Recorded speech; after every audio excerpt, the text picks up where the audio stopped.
நிறையவே health benefits இருக்கு. இந்த அவகேடோ ஃப்ரூட் வச்சு மில்க் ஷேக் எப்படி பண்ணுறதுன்னு பார்க்கலாம்.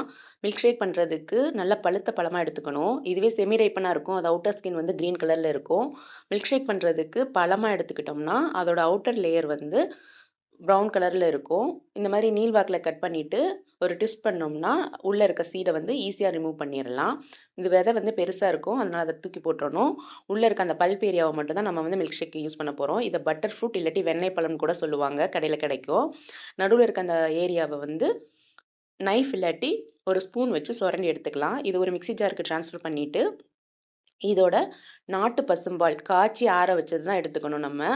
சூடா ஊத்தக்கூடாது. இது வந்து ரொம்ப சில்லுன்னு வேணும்னா, கொஞ்சம் நேரம் ஃப்ரிட்ஜ்ல வச்சுட்டு கூட நம்ம யூஸ் பண்ணலாம். இல்லாட்டி மில்க் ஷேக் பண்ணி முடிச்சுட்டு கூட நம்ம ஃப்ரிட்ஜ்ல வச்சுக்கலாம். இனிப்புக்காக நாட்டு சர்க்கரை யூஸ் பண்றேன். 2 ஸ்பூன் போட்டிருக்கேன். நமக்கு எவ்வளோ தேவையோ அவ்வளோ போட்டுக்கலாம். இதோட ரா ஸ்மெல் போகணும்னா, ஒரு ட்ராப் வெனிலா எசன்ஸ் இல்லாட்டி ஏலக்காய் தூள் சேர்த்துக்கலாம். டேஸ்டியா இருக்கும்.